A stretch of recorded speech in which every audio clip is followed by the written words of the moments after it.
Shalom saudara-saudara yang terkasih, kita akan mulai ibadah pagi hari ini walaupun melalui online, tapi hati kita tetap sukacita. Kita akan mulai dengan buka hati kita, dengan merasakan anugerah Tuhan yang begitu baik. Kita akan angkat pujian Roh-Mu yang hidup.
Karena kami merasakan Tuhan Roh-Mu hadir di tempat ini ya Tuhan. Kami merasakan begitu baik Engkau pada kami ya Tuhan. Kami akan memulai akan ibadah kami ini ya Bapa. Kiranya Engkau kuasa kudus turun atas kami Tuhan. Engkau hadir di tempat ini ya Bapa, dengan penuh hadirat-Mu yang begitu kami rasakan Tuhan. Begitu besar kasih anugerah-Mu yang Engkau berikan kepada kami ya Bapa. Kiranya Tuhan Engkau akan menurunkan belas kasihan kepada kami ya Bapa.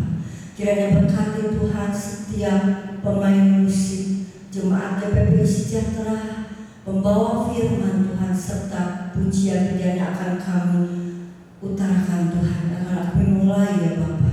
Terima kasih Bapa, terima kasih Roh Kudus. Di dalam nama Tuhan Yesus Kristus kami sudah berdoa. Haleluya, amin. Kita akan angkat pujian, kita akan merasakan kasih besar Tuhan kepada kita semua. Kita akan pujian itu tiada terluka besar kasih setiamu Tuhan.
Kita akan angkat pujian bagaikan bejana.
Tuhan, mari kita menyiapkan hati kita membaca firman Tuhan dan kita meminta supaya Tuhan menolong kita melakukan firman-Nya. Mari kita bersatu hati di dalam doa.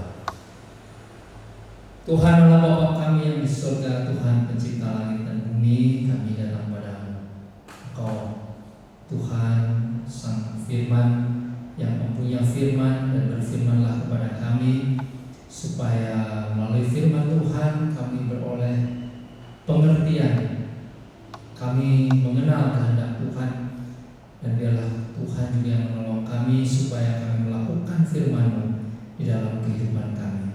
Terima kasih Bapa, berkatilah saat kami mendengar uraian firman Tuhan supaya kami sungguh-sungguh bisa memahami kebenaran firman. Dalam nama Tuhan Yesus kami berdoa. Amin.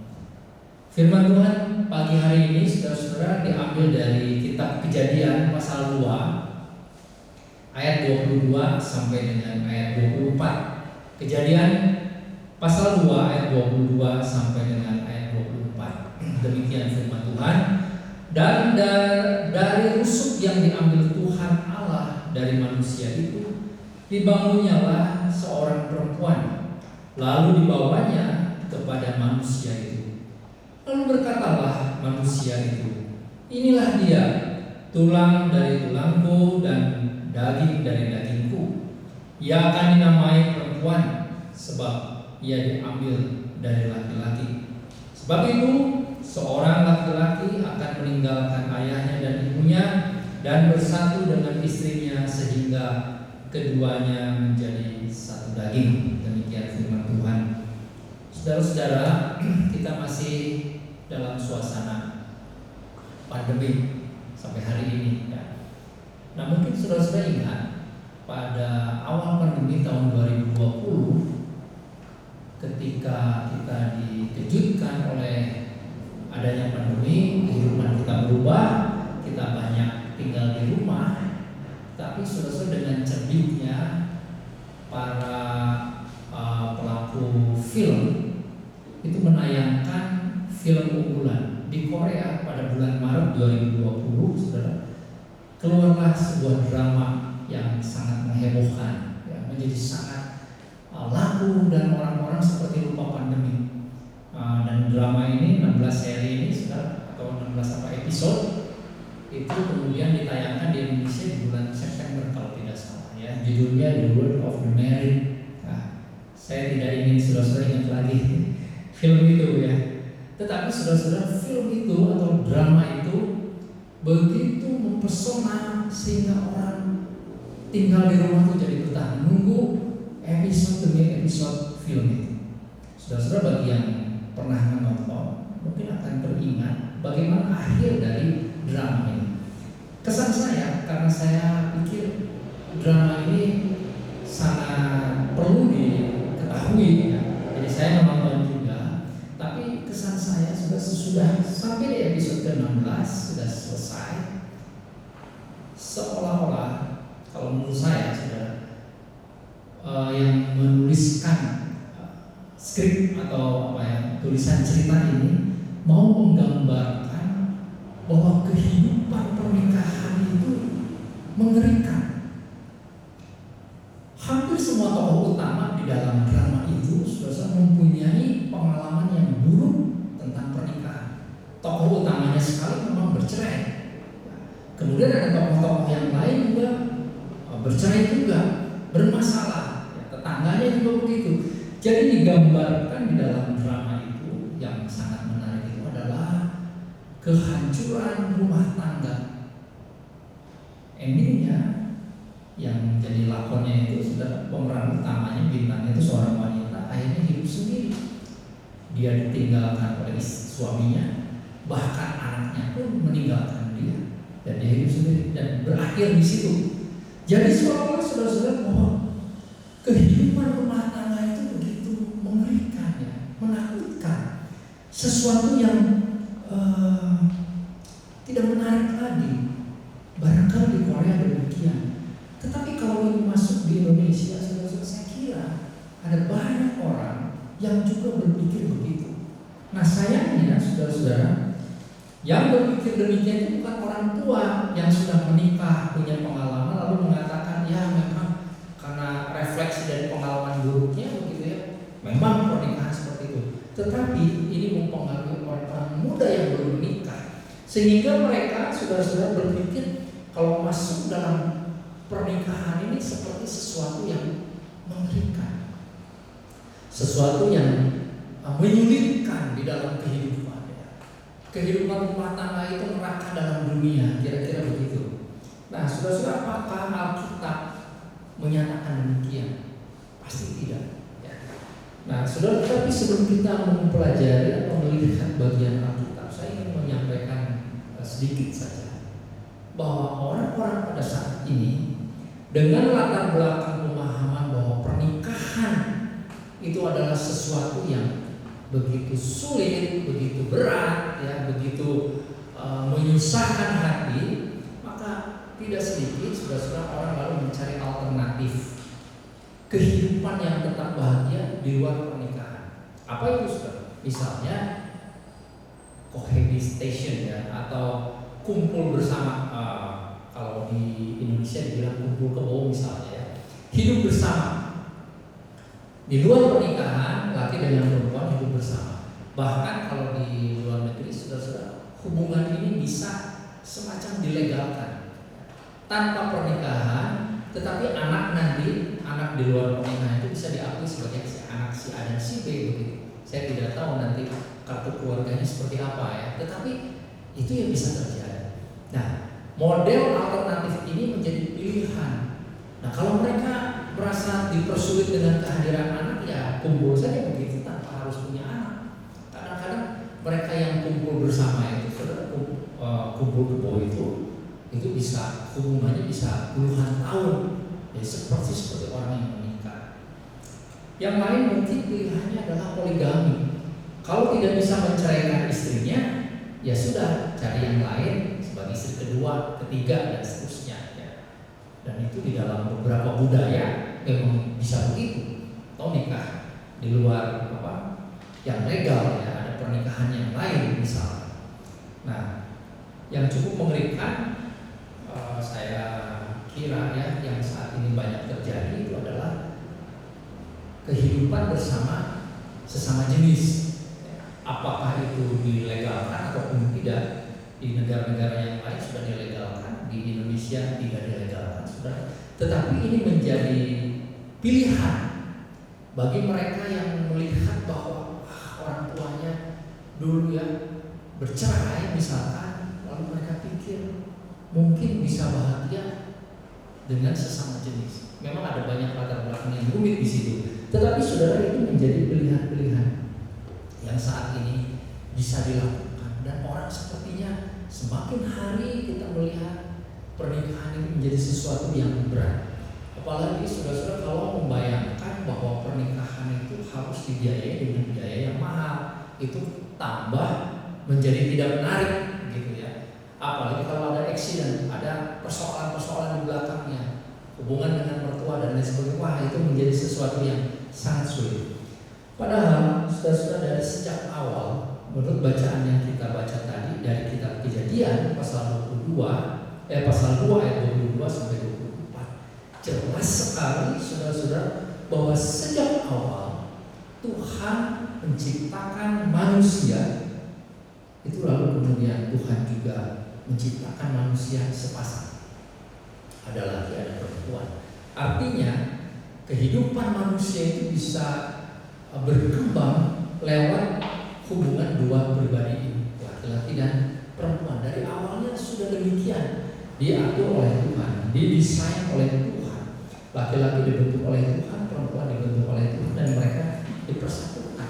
Sehingga saudara-saudara, yang menjadi dasar iman Kristen tentang pernikahan dan perkawinan itu, yang pertama yang harus kita catat menurut ayat ini adalah bahwa pernikahan Kristen, perkawinan Kristen itu memang dikehendaki oleh Tuhan. Memang Tuhan menghendakinya demikian, bukan semata-mata keinginan kita, semacam naluri alamiah manusia, bukan. Tetapi memang Tuhan menghendaki demikian. Karena itu saudara-saudara, orang Kristen jangan dari sejak muda ya, jangan berpikir bahwa pernikahan itu semata-mata pilihan saya. Tidak. Sebenarnya ada rencana Allah di balik pernikahan Kristen, di balik pernikahan manusia. Itu hal yang pertama. Yang kedua, saudara yang bisa kita lihat di sini bahwa perkawinan Kristen itu mempunyai tujuan supaya laki dengan perempuan menjadi satu, saling melengkapi, hidup bersama-sama. Ya, ketika manusia itu katanya terbuka matanya melihat perempuan, lalu dia mengatakan inilah tulang dari tulangku, daging dari dagingku, ya, menjadi bagian di dalam kehidupannya, hidup bersama laki dengan perempuan, bukan sesama jenis. Sangat jelas, saudara. Kalau sesama jenis, saya kira kalau Tuhan mengizinkan perkawinan sesama jenis, mungkin saja yang diciptakannya sesama jenis, kan begitu, saudara. Tetapi yang diciptakannya justru lawan jenis, laki-laki dan perempuan, tidak ada alternatif yang lain. Dan mereka ini dipersatukan sampai akhirnya menjadi satu daging. Menjadi satu daging itu bukan sesuatu yang terpisah, tapi menjadi satu. Hakikatnya menjadi satu keluarga, hidup bersama-sama, kemudian nanti dilegalkan atau diwujudkan di dalam kehidupan biologis, ya, persatuan biologis, sehingga mereka kemudian mempunyai keturunan. Ya, lewat keturunan itulah kemudian manusia bisa melakukan amanat Tuhan untuk mengatur bumi ini, untuk menguasai bumi ini, ya. Di dalam pasal 1 ayat yang ke-28 di atasnya, saudara, Tuhan memang menciptakan manusia untuk mengatur bumi, untuk menguasai, untuk mengelola bumi ini yang menjadi milik Tuhan, dan itu harus dilakukan oleh sepasang manusia supaya bisa beranak cucu, bisa bertambah banyak, bisa mengatur bumi itu. Jadi saudara-saudara, kita melihat dari sejak awal perkawinan laki dengan perempuan adalah kehendak Tuhan, dan mereka menjadi satu di dalam Tuhan. Tuhan yang memimpin keluarga Kristen, dan mereka harus bertumbuh di dalam keluarga itu. Itulah rencana Tuhan sejak awal. Nah, tetapi saudara-saudara, kalau kita membaca pasal yang ketiga, lalu kita mendapati bahwa manusia itu berdosa, jatuh di dalam dosa. Mulai dengan perempuan yang mendengarkan suara iblis, lalu kemudian juga laki-laki juga mengikuti. Akhirnya mereka jatuh di dalam dosa dan pemberontakan kepada Allah.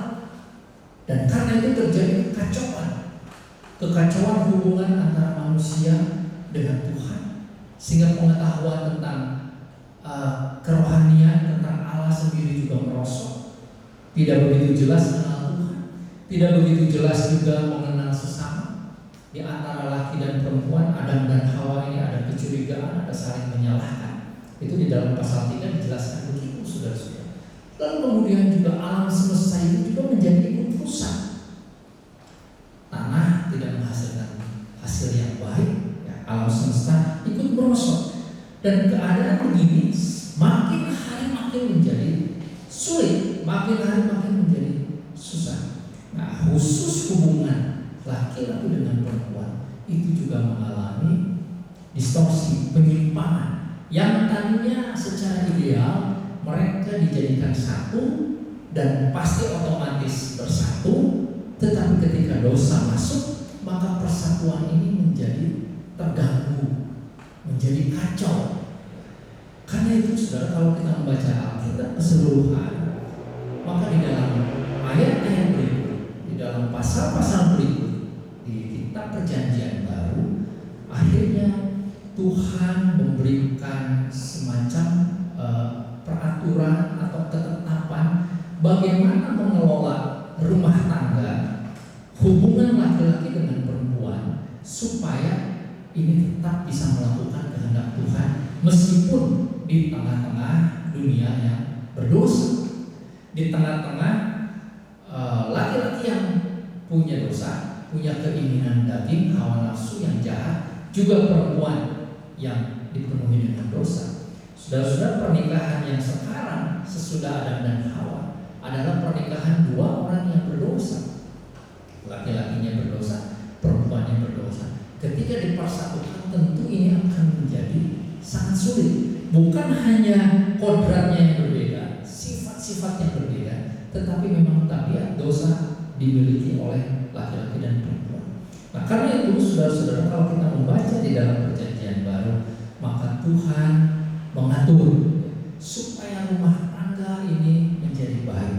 Nah, misalkan di dalam surat Efesus pasal yang kelima, saudara-saudara, dari sekian banyak ayat yang biasanya ayat-ayat ini menjadi ayat-ayat untuk khotbah di pernikahan biasanya ya. Nah, saya ingin bacakan saja misalkan di dalam ayat yang terakhir, pasal 5 ayat yang ke-33 ya. Bagaimanapun juga bagi kami masing-masing berlaku bagi orang-orang percaya, kasihilah istrimu seperti dirimu sendiri, dan istri hendaklah menghormati suaminya. Jadi saudara-saudara, ketika dua orang berdosa ini dipersatukan untuk melakukan kehendak Tuhan, mengelola bumi ini, mengatur bumi ini supaya hidup memuliakan Tuhan, nah, maka sekarang saudara-saudara ada semacam peraturan di dalam rumah tangga. Hal yang paling esensi adalah laki-laki mengasihi istrinya atau suami mengasihi istrinya, sedangkan istri tunduk dan hormat kepada suaminya. Saudara, kalau membaca Alkitab di bagian yang lain, perintah ini yang disampaikan dan tidak ada yang lain. Nah, saudara-saudara, memang ini menjadi tantangan buat keluarga Kristen pada saat ini. Di tengah-tengah situasi yang berubah, nilai-nilai yang berubah, saya mengerti sekali saudara-saudara, karena juga mengalami dan melihat bahwa pada saat ini keluarga-keluarga Kristen menghadapi situasi-situasi zaman yang sukar. Misalkan kalau zaman dulu itu ya sebutlah 30-40 tahun yang lalu lah misalnya, mengenai peran di dalam keluarga itu jelas, laki-laki di luar rumah, istri di rumah ya. Wilayahnya tuh begitu boleh dikatakan. Pokoknya di rumah yang ngatur istri, suami tuh beres kan begitu ya. Sedangkan tugas suami adalah pergi keluar ke ladang mencari penghasilan dibawa ke rumah. Nah, tetapi sekarang tidak begitu. Sekarang itu variasinya jadi banyak. Bisa saja dua-duanya di rumah WFH gitu kan ya. Bisa saja dua-duanya bekerja di luar rumah. Bisa saja istrinya yang bekerja di luar rumah dan terpaksa suaminya di dalam rumah dalam situasi-situasi tertentu. Atau yang paling parah dua-duanya tidak bekerja karena situasi tertentu. Jadi saudara-saudara, ini situasi real yang kita hadapi. Itu baru kita bicara soal pekerjaan. Belum lagi kalau kita bicara tentang pernikahan yang lebih luas ya. Misalkan berbeda budaya, bahkan berbeda kepercayaan. Ini menjadi semakin rumit bagaimana mengatur hubungan di dalam keluarga. Tetapi saudara-saudara, saya yakin sekali peraturan ini yang Tuhan perintahkan kepada kita, yaitu supaya istri tunduk dan hormat kepada suami, sedangkan suami mengasihi istri, itu tidak berubah. Ada alasan yang bisa dikatakan cukup kuat secara psikologis atau secara saintifik lah ya. Pengetahuan psikologi. Ada seorang ahli psikologi, saudara-saudara, yang bernama Larry Craig, Dr. Larry Craig. Dia berargumentasi dan saya pikir ini sesuatu argumentasi yang penting kita perhatikan. Beliau seorang psikolog dan juga seorang konselor rumah tangga di Amerika. Dia mengatakan perintah ini, suami mengasihi istri dan istri tunduk serta hormat kepada suami, itu karena sesuai dengan desain. Jadi dari sejak awal Tuhan menciptakan laki-laki dengan perempuan. Meskipun nilainya sama, kodratnya di hadapan Tuhan sama, mempunyai hak yang sama, tetapi di sisi lain mereka diciptakan berbeda. Namanya saling melengkapi ya.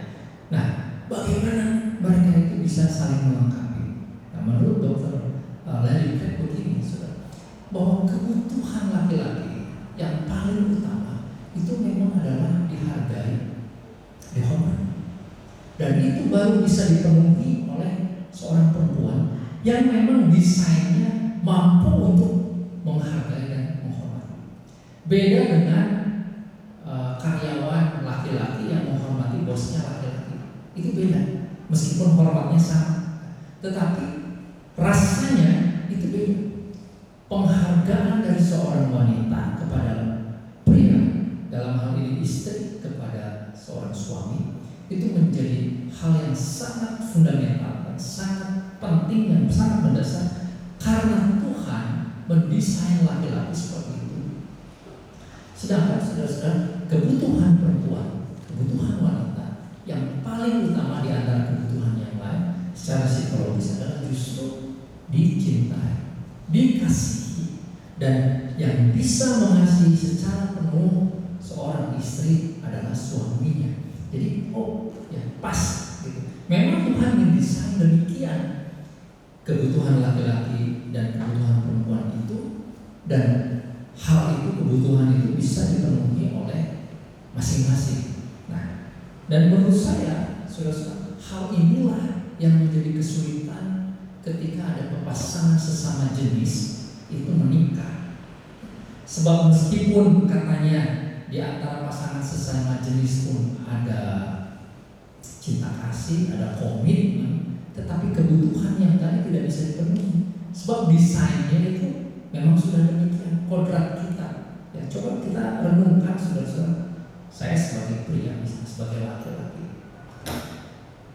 sangat membutuhkan penghargaan dari istri. Itu memang kebutuhan. Itu nggak bisa diganti, saudara. Nah, kalau kebutuhan ini tidak dipenuhi, maka kecenderungan laki-laki adalah mendapatkan penghargaan, penghormatan di tempat yang lain. Karena itu, saudara-saudara, mungkin kita pernah mendengar ya, kalau laki-laki berselingkuh itu bukan mencari semata-mata gadis-gadis yang cantik misalnya, bukan ya. Tetapi banyak sekali terjadi perselingkuhan di antara suami dengan perempuan-perempuan yang mungkin secara umum dikatakan bukan levelnya, tetapi akhirnya mereka berselingkuh. Kenapa? Karena kebutuhan yang tadi dirasa bisa dipenuhi, ya. Misalkan pada waktu berjumpa dengan perempuan siapa saja yang bisa memberikan semacam penghargaan, penghormatan, ya, bisa memuji dan lain sebagainya, itu dianggap sebagai sesuatu yang bisa memenuhi kebutuhan. Dan begitu juga hal yang sebaliknya terjadi kepada seorang istri yang berselingkuh pun begitu, mendapatkan kehangatan, rasa aman, cinta kasih dari pria yang lain, tetangganya misalnya, sedangkan dari suaminya diomel, ditempeleng dan lain sebagainya misalnya. Jadi saudara-saudara yang dikasihi Tuhan, memang Tuhan mendesain seperti itu. Nah, saya lagi memikirkan bagian ini, tema ini, saudara. Lalu kemudian mungkin di antara kita ini ada yang sudah menikah sangat lama ya. Lalu apa relevansinya? Apa ya? Bukan kegunaan, semacam kecocokannya dengan kita yang sudah lama menikah. Bapak Ibu Saudara mungkin sudah punya cucu gitu kan? Gimana ya? Kalau saat ini saudara-saudara sudah menikah sekian lama dan pasangan masih ada, justru kalau menurut saya ini menjadi relevan. Memang bagian firman Tuhan seperti ini cocok untuk membekali mereka yang baru menikah, ya, sebab mereka yang baru menikah perlu diingatkan. Tetapi saudara-saudara, karena firman Tuhan kekal, firman Tuhan itu berguna sepanjang hidup kita, maka perintah ini tidak berubah.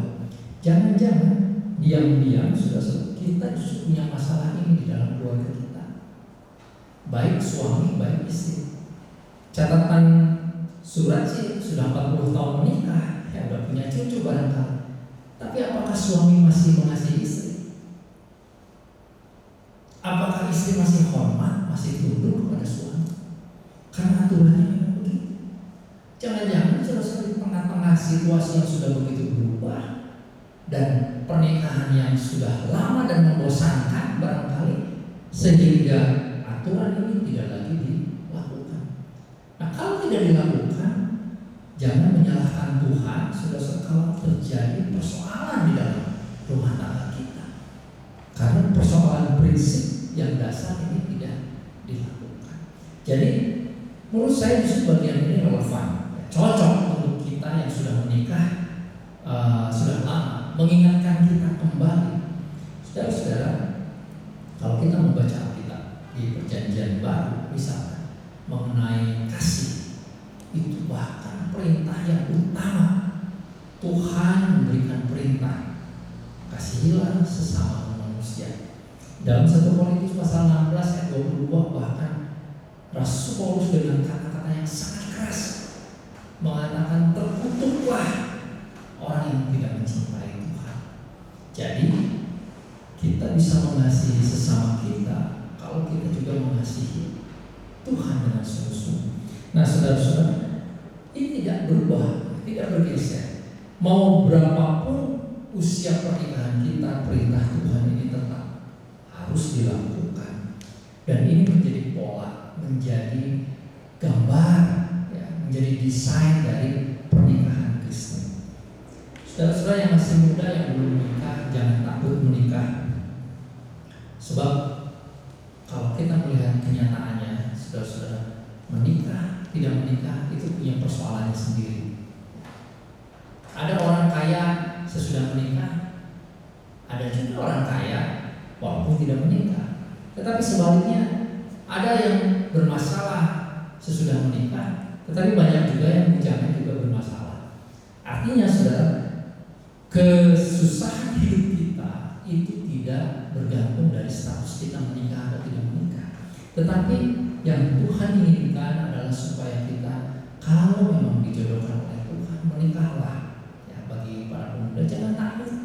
Wah, sekarang ini susah begini, memang susah. Kehidupan kenyataannya memang begitu. Justru di tengah-tengah kesulitan itulah kita melakukan kehendak Tuhan. Jadi menikahlah. Kalau memang sudah waktunya, ya, hal-hal yang wajar, kita sudah siap, ya menikah saja. Nah, dengan demikian sudah maka kita sebagai keluarga di dalam Tuhan, kita bisa melakukan kehendak Tuhan. Gereja kita bisa menjadi kuat kalau rumah tangga Kristen itu betul-betul berlandaskan kepada kebenaran firman Tuhan. Negara kita bisa menjadi kuat kalau keluarga masyarakatnya itu juga bertumbuh dengan baik, hidup benar. Tetapi kalau keluarga itu menjadi rusak, menjadi kacau, maka gereja akan kacau, masyarakat akan kacau. Dan kita melihat tanda-tanda ini semakin jelas. Lihat negara-negara saudara yang tidak lagi memperhatikan prinsip ini. Mungkin secara ekonomi makmur, tapi tinggal tunggu waktu kan budayanya berubah. Dan kalau budaya sudah bergeser, ini akan bisa menghancurkan peradaban. Dari zaman dulu ada negara-negara yang peradabannya maju kemudian sekarang hilang. Kenapa? Karena itu dimulai dari budaya yang tidak didasarkan kepada kebenaran. Jadi saudara-saudara yang dikasih Tuhan, dialah firman Tuhan pada pagi hari ini mengingatkan kita, baik yang sudah menikah, bahkan yang sudah lama menikah, ataupun yang baru, atau bahkan mereka yang belum menikah, supaya kita melihat kebenaran firman Tuhan menjadi dasar bagaimana kita membangun kehidupan keluarga yang sesuai dengan kehendak Tuhan. Ya, saya hanya mengambil satu bagian ini menjadi salah satu dasar. Semoga Tuhan yang akan menguatkan kita dan memberkati kita. Amin. Mari kita berdoa. Bapa di surga, kami tahu bahwa hidup berkeluarga di tengah masyarakat pada saat ini tidak mudah. Tetapi kami tetap memiliki firman Tuhan yang tidak berubah. Karena itu dialah kami memegang kebenaran firman Tuhan. Tolonglah keluarga-keluarga Kristen, keluarga anak-anakmu yang saat ini mendengarkan firman Tuhan, supaya kembali lagi mendasarkan kehidupan berkeluarga di dalam kebenaran firman. Berkati seluruh jemaat-Mu ya Tuhan, berkati dan biarlah nama Tuhan dimuliakan. Dalam nama Tuhan Yesus kami berdoa dan mengucap syukur. Amin. Tuhan Yesus memberkati. Amin. Shalom, selamat pagi Bapak Ibu yang dikasihi Tuhan. kita pagi hari ini masih ibadah secara online, tapi puji Tuhan kita mendapatkan rema dari firman Tuhan pagi hari ini, dan juga melalui puji-pujian kita merasa roh Tuhan ada di dalam hati kita. Saya percaya Bapak Ibu sidang jemaat Tuhan GPP Sejahtera, semua yang mengikuti, para pemirsa merasakan bahwa roh Tuhan ada di dalam hati kita masing-masing tatkala kita sungguh-sungguh datang kepada Tuhan, sungguh-sungguh kita memuji dan meninggikan Tuhan. Tatkala firman Tuhan disampaikan, firman Tuhan jadi berkat. Amin. Bapak Ibu yang dikasihi Tuhan, atas nama Gembala Sidang, saya juga mengucapkan terima kasih kepada Bapak Cecep yang sudah menyampaikan firman Tuhan pagi hari ini. Saya juga mengucapkan selamat berulang tahun bagi Bapak Ibu, Saudara yang berulang tahun bulan Februari. Kiranya damai sejahtera, sukacita dari Tuhan menyertai kita sekalian. Khususnya bagi yang berulang tahun, minta hadiah ulang tahun sama Tuhan. Amin. Ya, nanti kita doakan yang berulang tahun, dan juga kita akan berdoa buat saudara kita yang masih terbaring di rumah sakit atau di rumah-rumah masing-masing. Ya, kita doakan, kita mohon belas kasihan Tuhan turun. Tuhan jamah pagi hari ini Bapak Ibu Saudara yang dalam keadaan sakit. Mari kita sehati berdoa. Bapa, di dalam nama Tuhan Yesus Kristus, kami mengucap syukur dan terima kasih buat pagi hari ini kalau kami boleh kembali mengikuti ibadah raya secara online. Tuhan, kami sehati berdoa buat saudara kami yang berulang tahun di bulan Februari ini, Tuhan. Jamah dan berkati semua, biar mereka merasakan kasih sayang Tuhan, kasih setia Tuhan selalu menyertai, dan memberikan hadiah yang terbaik, yang terindah bagi setiap anak-anak-Mu yang berulang tahun bulan Februari ini, Tuhan. Dan apa yang menjadi doa-doa mereka, Tuhan jawab, Tuhan kabulkan sebagai hadiah ulang tahun bagi mereka. Terlebih yaitu kesehatan tubuh jasmani dan rohani mereka. Mereka merasakan jamahan Tuhan, merasakan berkat-berkat Tuhan. Terima kasih Tuhan, terima kasih. Kami juga berdoa buat Ibu Mino yang masih dalam keadaan sakit. Tuhan belas kasihan turun buat Ibu Mino. Jamah Tuhan, kami percaya bilur-bilur dan darah-Mu sanggup menyembuhkan Ibu Mino. Engkau tahu kerinduan hati Ibu Mino, kerinduan hatinya untuk mau melayani Engkau. Dia semangat Tuhan untuk ambil bagian dalam pekerjaan di GPP Sejahtera. Tuhan memberkati Pak Hasan, Tuhan memberkati Cynthia, keponakan-keponakan Pak Hasan, Febri, Carlos, dan yang lain-lain Tuhan yang merindu melayani Engkau buat sesuai bidang mereka masing-masing, baik yang mengajar sekolah minggu, baik membina anak-anak remaja, maupun Pak Hasan menjadi alat saluran berkat-Mu Tuhan. Kau memberkati proyek-proyek Pak Hasan yang sedang dikerjakan di Purwakarta, maupun Tuhan juga siapkan di Jakarta maupun di Jawa Barat. Kami percaya dengan penyertaan-Mu buat keluarga ini. Tuhan memberkati juga Mbak Ekel yang juga masih sakit. Tuhan jamah sembuhkan, sempurnakan kesembuhan Ekel Tuhan yang baru keluar dari ruang operasi Tuhan.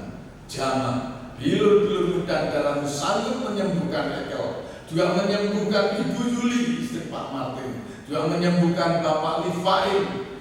Dalam nama Yesus, Tuhan sembuhkan mereka. Jamah juga Niko di Purwakarta, berkati Bapak Dr. Hari Tuhan, berkati juga Bapak Daeng Tuhan, di mana dia menanti dipanggil dari rumah sakit untuk menjalani operasi Tuhan. Dalam nama Yesus, Pak Daeng dijamah oleh Tuhan. Lawat juga saudara kami yang lemah, kuatkan, yang sakit bilur-bilur menyembuhkan, yang menghadapi masalah persoalan Tuhan tolong.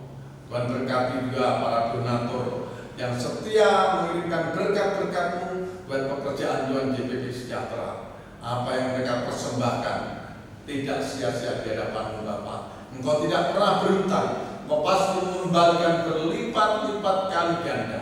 Terima kasih Tuhan, terima kasih.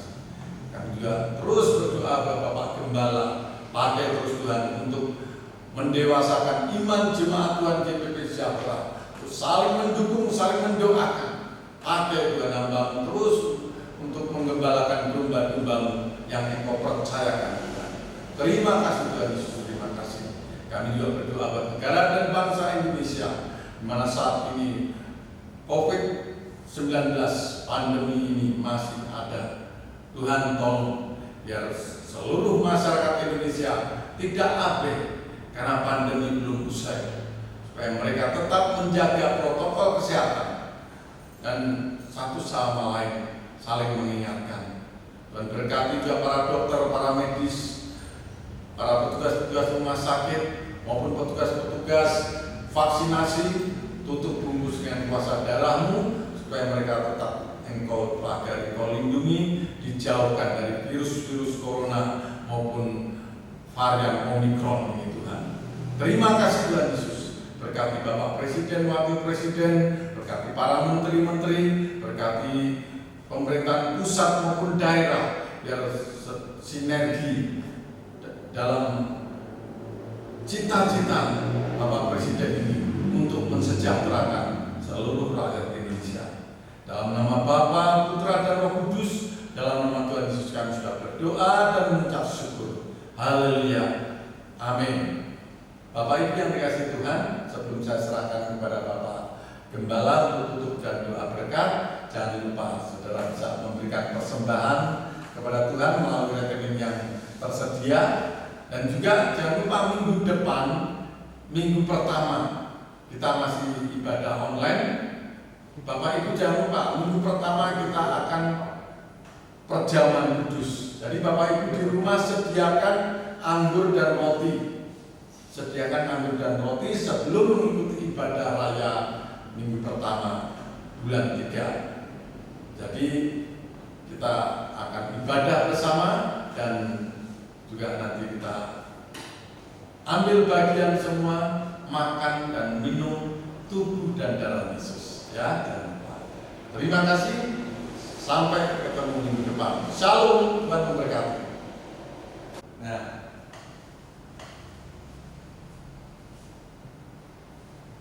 mari kita mengangkat kedua tangan kita menerima berkat Tuhan.